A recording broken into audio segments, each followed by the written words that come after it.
countdown is once again underway at Cape Canaveral for the attempt to launch astronaut John Glenn into orbit around the world. Reporting to the British Broadcasting Corporation in London. The 0 hour for Colonel Glenn's en Floride, où une fois de plus, les dernières minutes de départ de l'astronaute américain.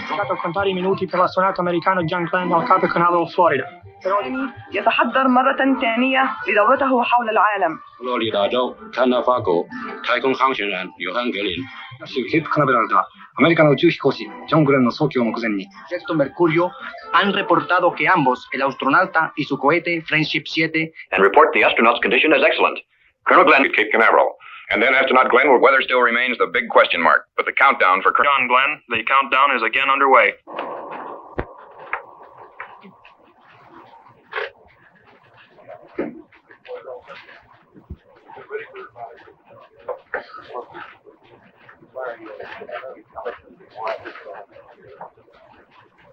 With the entire world as our witness, the countdown begins at Cape Canaveral, Florida, for one of man's greatest adventures. It begins here, with these men, for they are the launch team. And from now until the instant of flight, the fate of today's mission rests principally upon their skills and judgments. The countdown is their master plan, and they proceed through its ritual with unhurried deliberation. Its pages contain the timetable of order they must follow to awaken a giant machine, to test its readiness, and to prime it for the one supreme moment for which it was created. Nice low now, meter reads 19 volts. 12 volts standby on. Now meter reads 11.5. 6 volt isolated. Minute after minute, page upon page, the count continues. And in the night beyond this blockhouse, a modified Air Force Atlas rocket now hums with restless energy beneath a Mercury spacecraft as these men usher it toward its final minutes on Earth. Today is February 20th, 1962. And today, if all goes well, the men here will launch an American astronaut into orbit around the world in a spacecraft which he has named Friendship 7.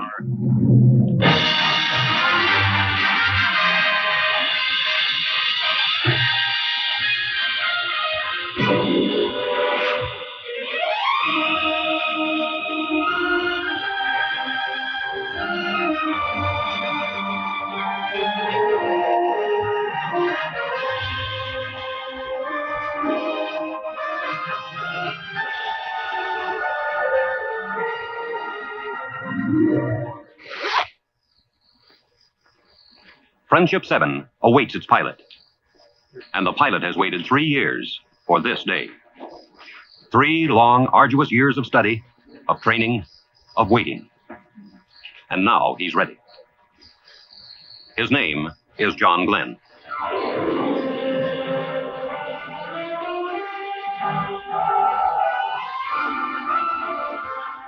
Astronaut John Glenn of New Concord, Ohio. Lieutenant Colonel, United States Marine Corps. Married, father of 2 teenage children. Glenn has been a pilot over half of his 40 years, has flown in 2 wars, and is a veteran test pilot who 5 years earlier established a transcontinental flight record as the first man to average supersonic speeds across America.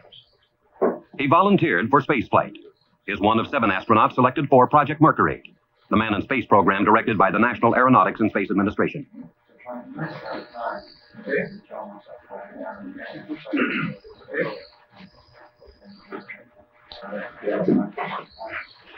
Two teammates have pioneered the way into space for Glenn.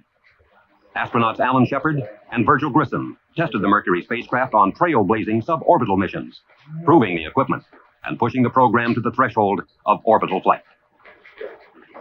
And now, it's Glenn's turn. Ready for pressurization. Now to Glenn falls the challenge of man's next advance into space, for he has been chosen to cross the threshold gained by Shepard and Grissom and to orbit the world. So the countdown continues for John Glenn. And it continues beyond this room for Friendship 7. And it continues this moment around the world.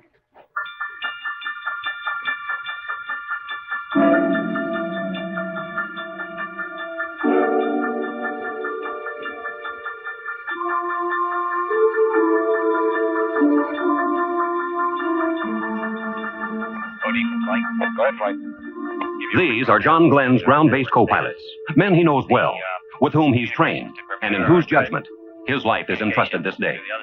They are the flight controllers, And from the Mercury Control Center, within view of the launch complex, they make the decisions, issue the commands that will govern the course of the mission. To these men throughout the flight will flood the facts needed for decision. The scope of their responsibility, of the entire operation, defies comprehension. Now, this very instant, the countdown for flight continues around the world. On 3 continents, on islands, in ships and planes, in lands where it's summer and tomorrow is near, in lands where it's winter, and this day is just beginning. Roger, how about you recovery? The recovery's go. Roger, recovery. Roger, CTC, Mercury Control Center is go.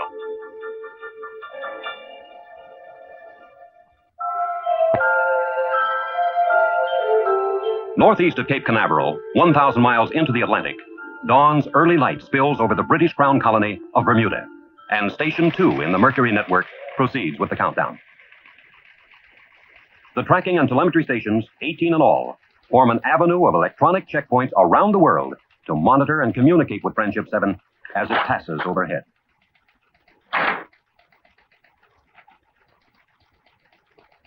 Okay, this is Bermuda. Okay, this is Bermuda. Roger. Telemetry, M&O. If radar is the eyes of the station, then telemetry is the ears. Each second, telemetry will hear and record nearly 2,000 items of information radioed down from Friendship 7. And in the months to come, engineers and scientists will find in telemetry records the answers needed for the bolder space explorations of the future.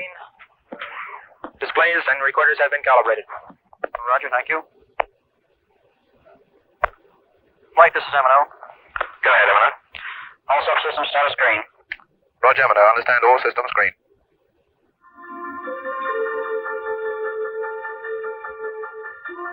Latitude, 5 degrees north.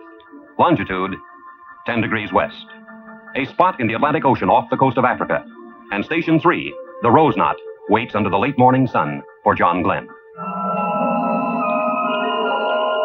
Operating out of Trinidad, Rose Knot will communicate with Friendship 7 and monitor its journey as it streaks across the empty ocean and out over Africa. Operation, this is Bridge. We're proceeding at slow speed at about 5 knots. The course is 198 through. Over.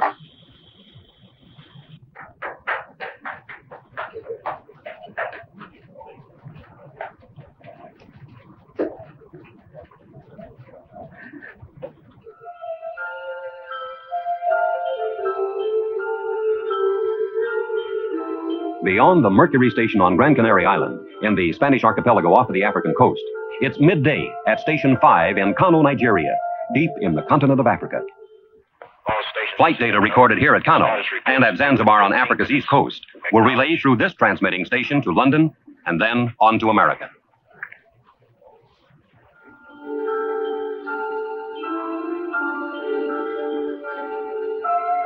Far to the southeast of Kano, beyond the Zanzibar station, the ship's bell of the coastal sentry tolls the twilight of day in the emptiness of the Indian Ocean.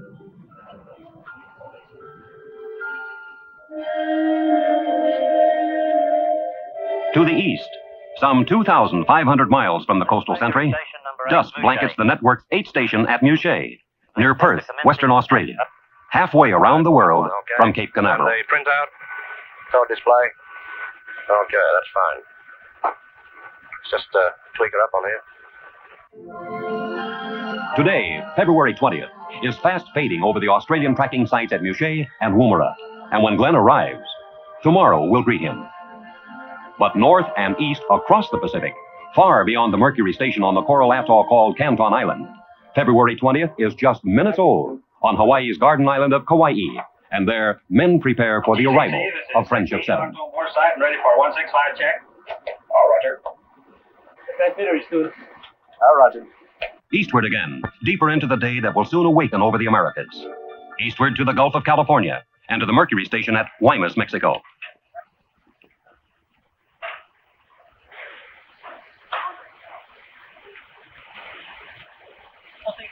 Real good. Just waiting for liftoff.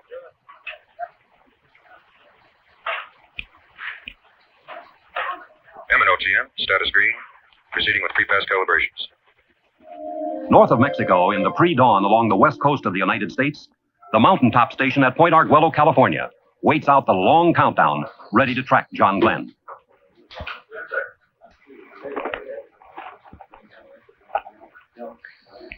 Roger, Rack 8. What is the present count? Roger. Southeast now, to the farmlands of Texas, where the station at Corpus Christi continues its preparations for flight. Primus Gallant, Texas, please. Affirmative. Roger. All systems, would you please commence pre-flight calibrations at this time, since the countdown is progressing normally. Advise me when you have completed them. Far to the north and east of Corpus Christi beats the heart of the worldwide Mercury network, the computing and communication center that bonds it into a working entity. This is the Goddard Space Flight Center in Greenbelt, Maryland. Through here funnels the voice and teletype communications that link the global stations to Mercury control. The computers enable men to reach judgments within the flashes of time allowed for control of a spacecraft that moves faster than a brain can react. Throughout the flight, the computers will generate recommendations on whether the mission should continue or be aborted. They will determine locations of the spacecraft, the time it should begin re-entry, the point at which it will land.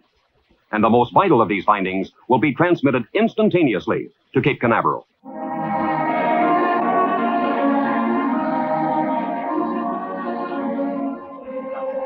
Around the world, all is ready. The men, the stations, the space vehicle. And now reporters learn from the astronaut's information officer if the most vital of all elements is ready, the man himself, John Glenn.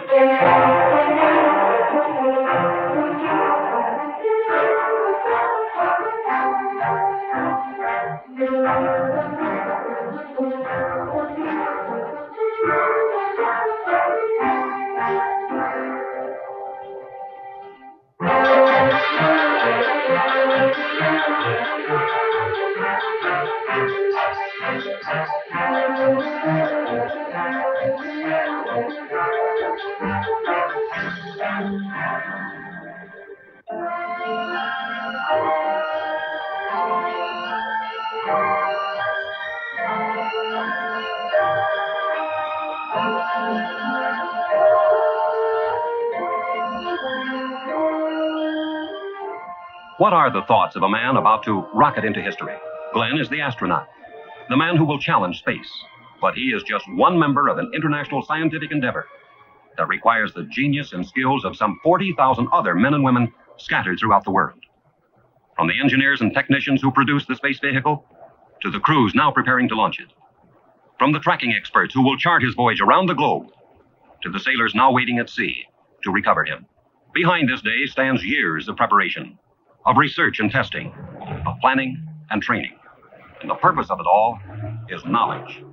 Knowledge of space and of how effectively man and spacecraft can function together in its hostile environment. Knowledge that will serve as the basis for space explorations of the future. Hard-won knowledge of benefit to all men, bought by sacrifice and dedication and courage.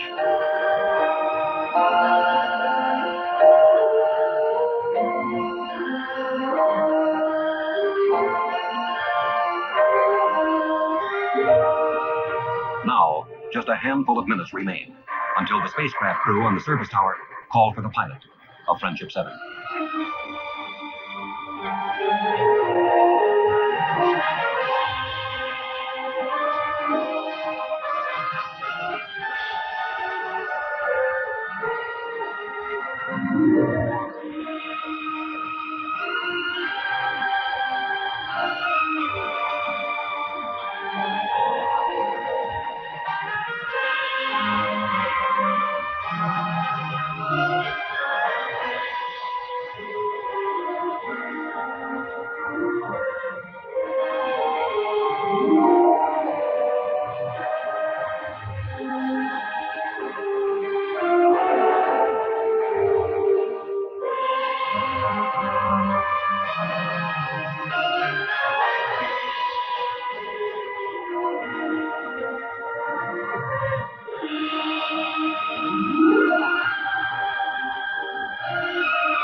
Okay, John.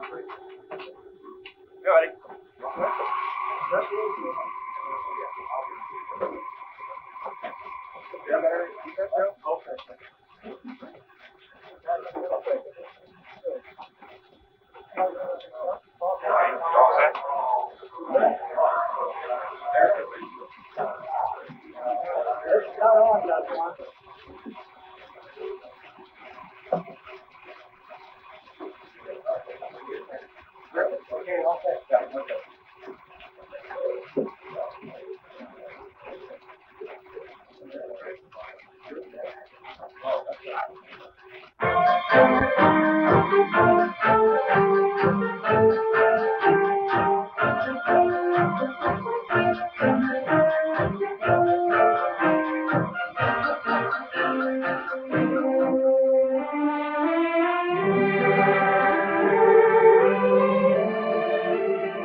The sound of John Glenn's life.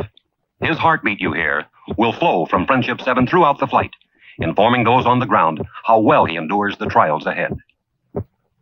Into the soft light of this Florida dawn emerges Friendship 7, making its debut to the day of its destiny.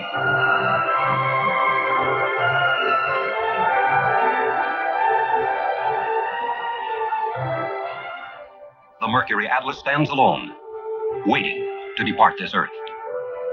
250,000 pounds of rocket, with thrust equal to 3.5 million horsepower, all to hurdle a 168-pound astronaut into space. All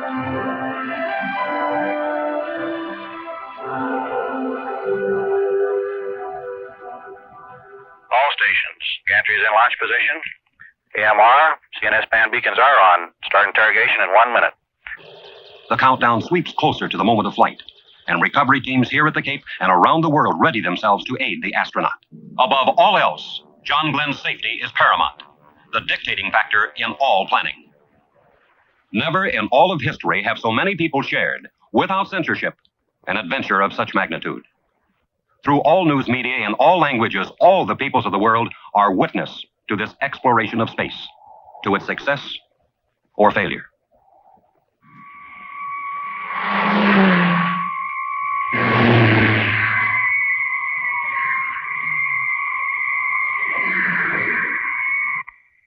T-minus 15 minutes.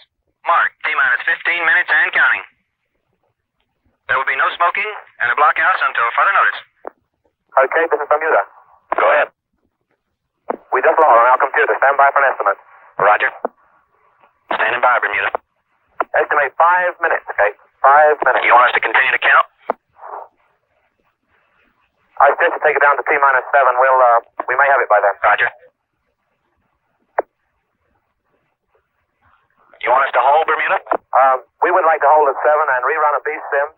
We lost our main power on the computer and we just want to check that nothing else has gone wrong. What do you estimate? Somewhere between 5 and 10 minutes, okay? Can't you expedite? Make it 5. All stations are holding at 6 minutes and 30 seconds. Estimate 5 minutes.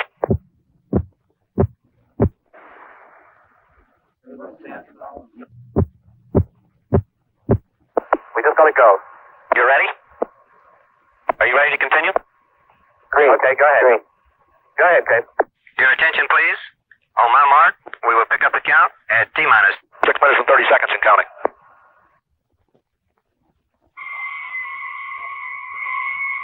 The time nears, and soon, this Earth path indicator in the capsule will begin showing John Glenn his changing positions above the world.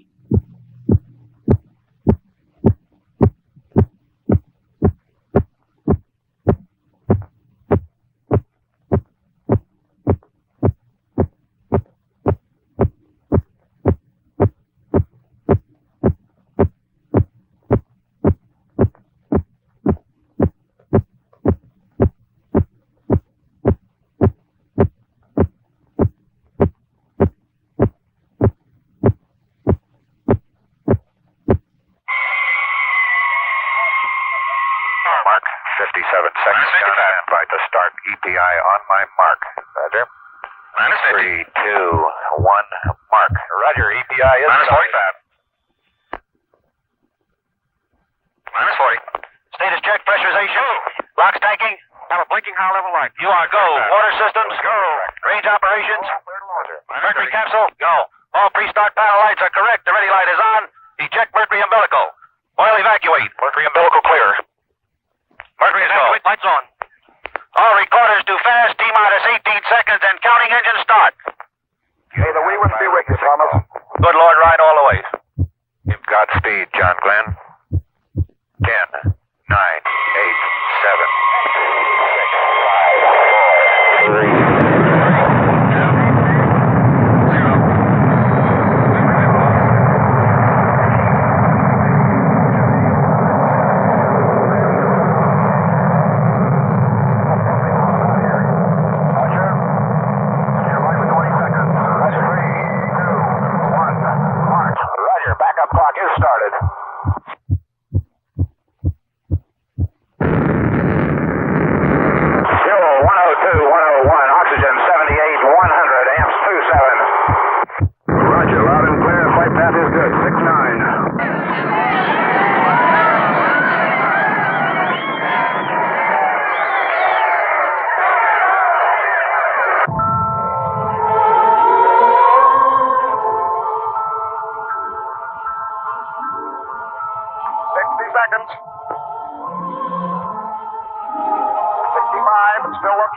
0.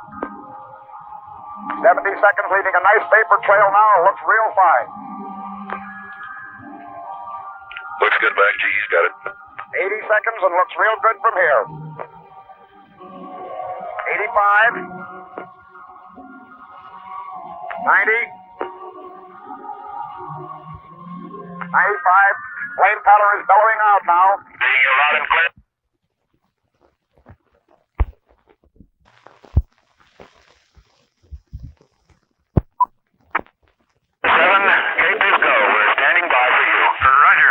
Go, and I am go. Our capsule is in good shape. Fuel 103, 102, oxygen 78, 100. Cabin pressure holding steady at 58. Amps is 26. All systems are go. Roger, 20 seconds to Seco. Seco. Sustainer engine cutoff. The moment when the final Atlas engine will shut down. When Friendship 7 should separate from the booster rocket and begin orbital flight.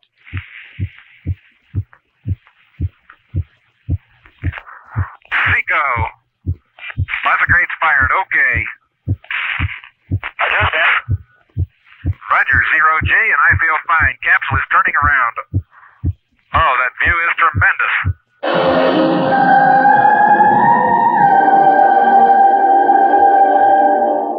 To John Glenn, now belongs an awesome panorama.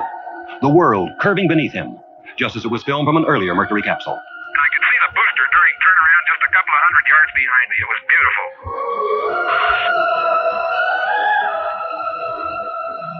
Roger, 7. You have a go. At least 7 orbits. Roger, understand go for at least 7 orbits. The Friendship 7 can see clear back a big cloud pattern way back across toward the Cape. Beautiful sight.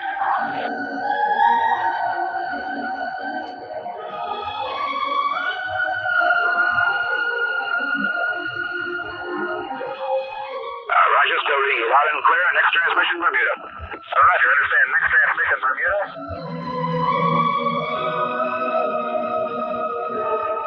Friendship 7, Bermuda Hatchet. Roger, Bermuda, stand by. This is Friendship 7, fuel 103, 101, oxygen 78, 100. This is very comfortable at 0G. I have nothing but very fine feeling. It just feels very normal and very good. Roger, Friendship 7. How does he look, Bermuda? Looks real good, Cape. Surgeon reports everything okay. All systems okay. Good voice contact both ways. Roger. Friendship 7, anything to report on control system checks? Not yet. Everything appears to be going okay. I'm now on the yaw part of the check. Coming off right on schedule. Very good, very good. So far is excellent. Very good. No problems at all so far on control. Roger. Friendship 7, it's Bermuda. You're cutting out on UHF. If you read, go to HF. Roger, going. Friendship 7, Bermuda Capcom on HF. Friendship 7, Friendship 7. Friendship 7 will read you very weak. Give me your status on control system check, please. Friendship 7, clear. Capcom. Read you. This is Friendship 7. Horizon is a brilliant blue. There, I have the mainland in sight at present time coming up on the scope. I have a beautiful view of the African coast, both in the scope and out the window. Out the window is by far the best view. Part of the Canaries was hit by clouds. I can see dust storms down there blowing across the desert. A lot of dust. It's difficult to see the ground in some areas, over. Friendship 7, you're speeding. Tell me, over. Friendship 7, this is Kano Capcom. I read you loud and clear. How do you read me, over? Roger, Kano, loud and clear. Roger, loud and clear. What is your status, over? This is Friendship 7. My status is excellent. I feel fine, over. Roger, I monitored part of your transmission over Canary and heard your comments on the weather over Africa. We've had dusty weather here, and as far as we can see, a lot of this part of Africa is covered with dust. So this is exactly the way it looks from up here, too. Roger, will you give us status report, over? Roger, this is Friendship 7, fuel 9098, oxygen 78, 100, cabin pressure holding 5.6 at present time. And preparing to take Xylo still at present time. Roger, do you want to stand by for retro sequence time, area 1, Charlie? Roger, going back on ASCS, yaw check, okay. It's a little different display than I had really anticipated, but it checked okay. And I can pick up yaw. It has to be about 5 degrees. Friendship 7, you are fading rapidly. Across Africa, races Friendship 7 at 17,545 miles an hour, 300 miles a minute, 4 miles for every heartbeat of John Glenn.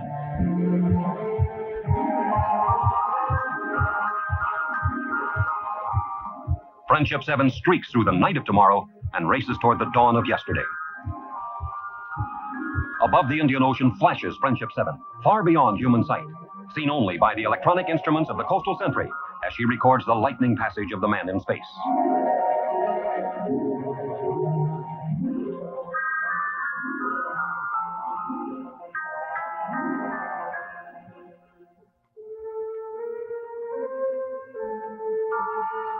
For John Glenn, the familiar time references of Earth no longer apply, for he journeys around our world in just 88 minutes, outracing the sun that needs 24 hours to circle the same globe.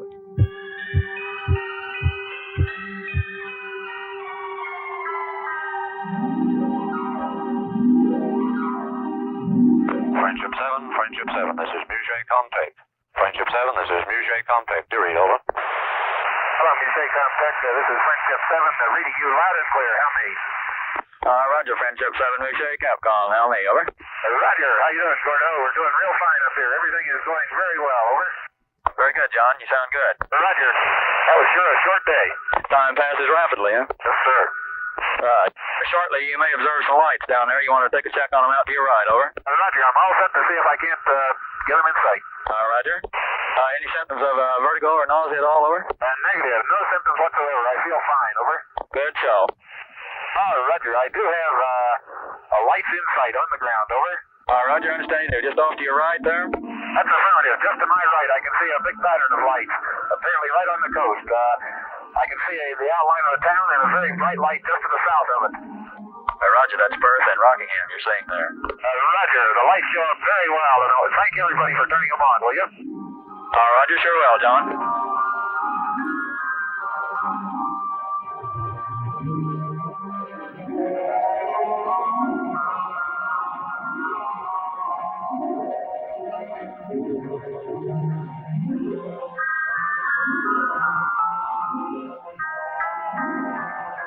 Wyman Friendship 7 on UHF. You receive, over.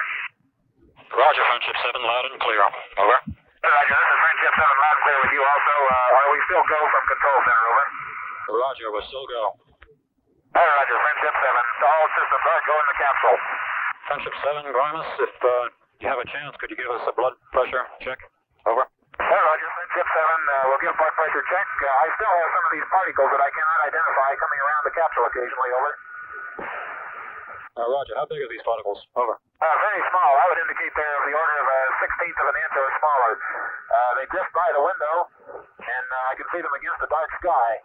Just at sunrise, there were literally thousands of them. It looked like just a myriad of stars, over.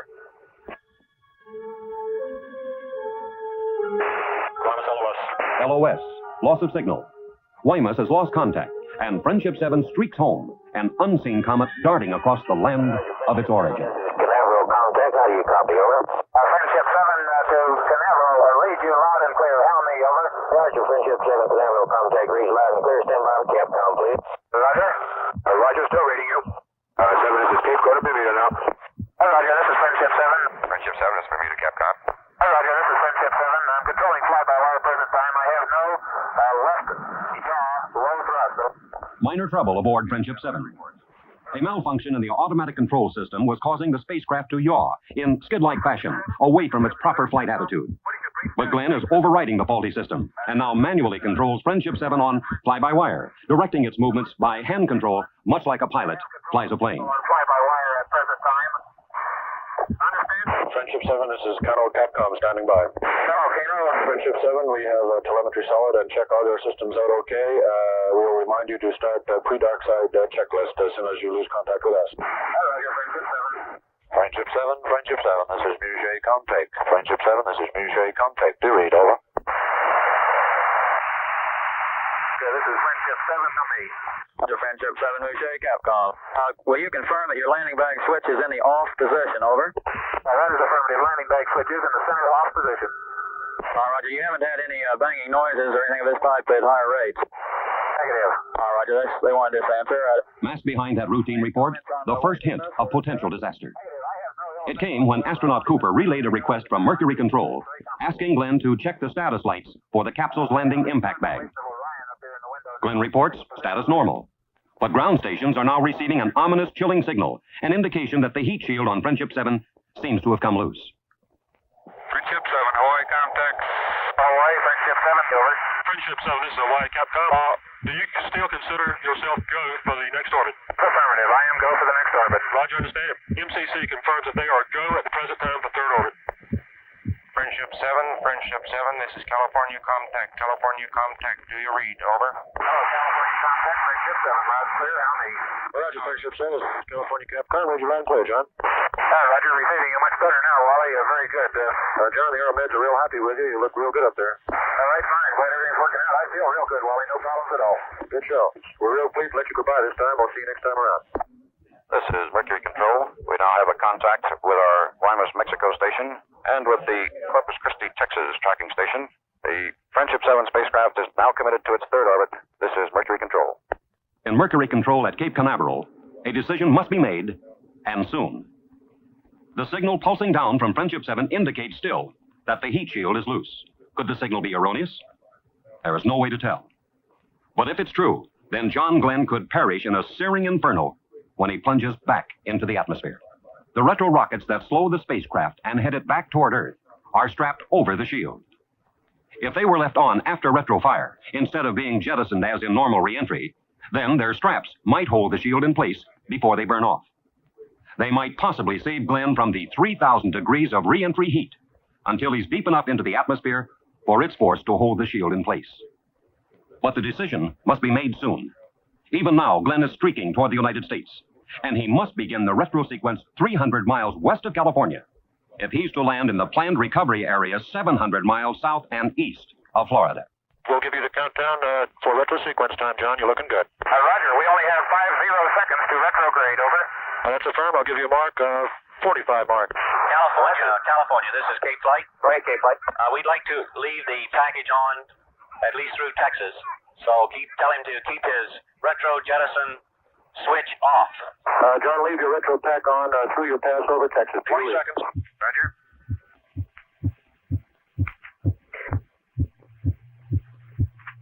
Five, four, three, two, one, fire. Roger. Retros are firing. Oh, Roger, baby. Are they ever? It feels like I'm going back toward Hawaii. Don't do that. You want to go on the East Coast. Roger, fire retro light is green. Over here. Roger.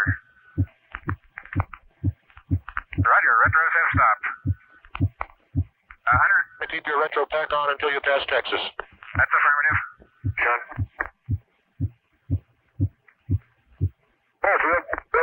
right from what we've seen.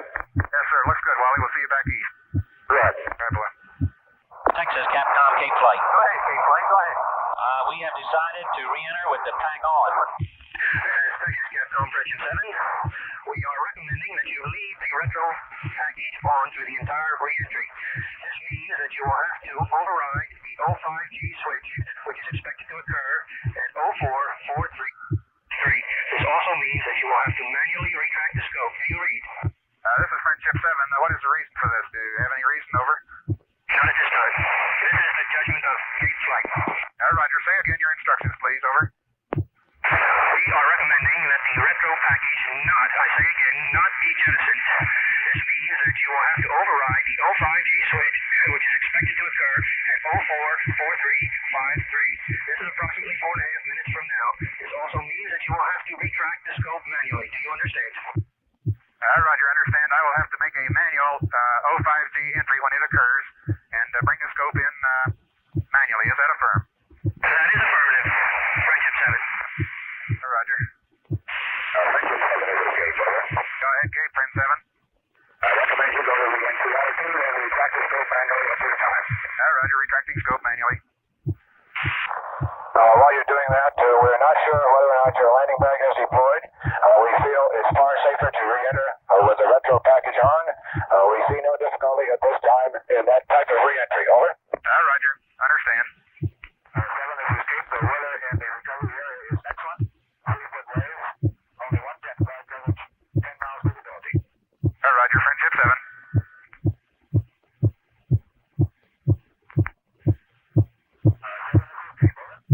Go ahead, Cape. You're going out. We recommend that you... Retro pack upon reaching 1 to 1.5G. Do you understand? Over. Amen. 7, this is Steve transmitting blind. Recommend Suddenly, all contact with John Glenn and Friendship 7 is lost. Over.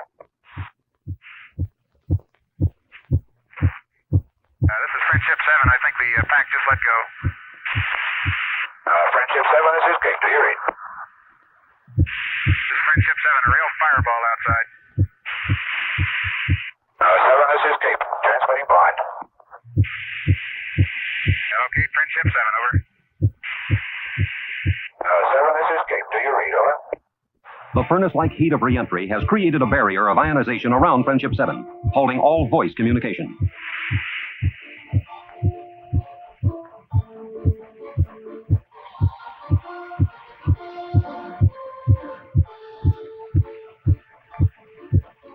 Alone, he plunges back toward Earth, a fiery meteorite. Okay,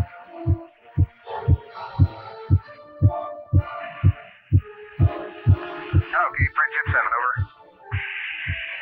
Friendship 7, this is Cape. Do you read? Over. Okay, Friendship 7. Do you receive? Over. The thickening atmosphere breaks his descent, slowing Friendship 7 from 17,500 miles an hour to 1,300 miles an hour in slightly over 3 minutes. And the forces of gravity slam against John Glenn until he weighs 8 times his normal weight. Okay,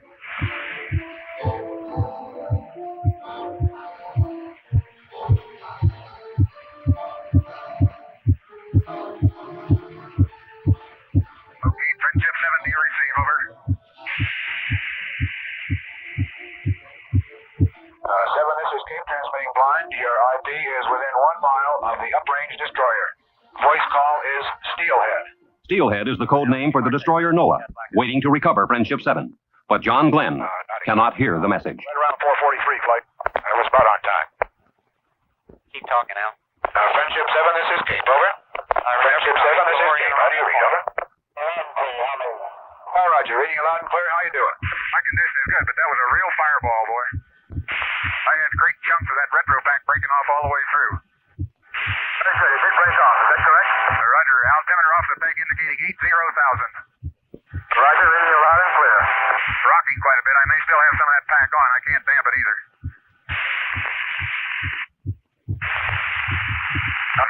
7, that's the post interception. Over.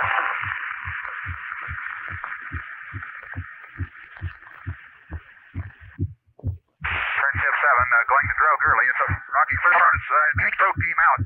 Drogue is out. Roger, drogue came out at 30,000 in about a 90-degree yaw. Roger, is the drogue holding off? Roger, drogue looks good. Roger. Scope did not come out. Checklist? Roger, pumping the scope out. Let's over. Say again. Roger, re-entry checklist complete. Standing by for main at 10. Roger.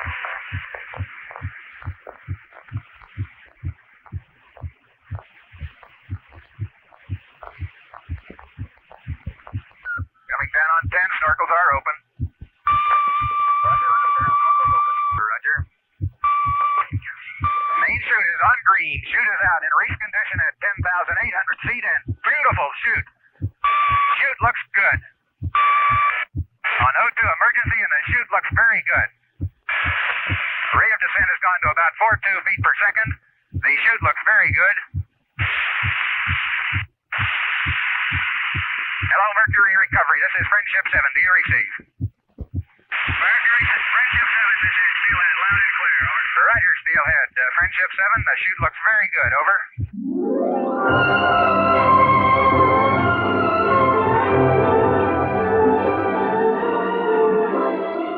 Home is the Voyager. Behind, a journey of 81,000 miles through 3 days and 3 nights in just 4 hours and 56 minutes. At 3:04 p.m. Eastern Standard Time, Friendship 7 comes to rest aboard the United States destroyer Noah, and John Glenn returns to the people of Earth. A change of clothes, a breath of cool air, a short debriefing. Then, Glenn leaves the Noah, heading for the aircraft carrier Randolph, under the golden splendor of his 4th sunset of the day.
His name, John Herschel Glenn, Jr., Lieutenant Colonel, United States Marine Corps. Married, father of 2 teenage children. Today, John Glenn and the Mercury team challenged space. And they won.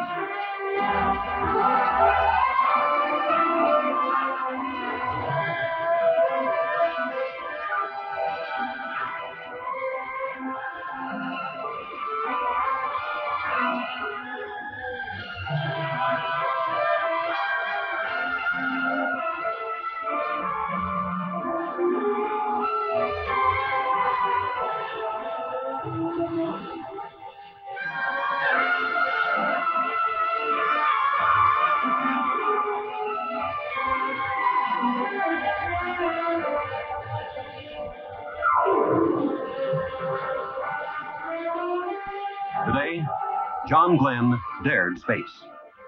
Other brave men will follow tomorrow, and in the tomorrows after that. Each step more bold as we reach out to explore the universe around us.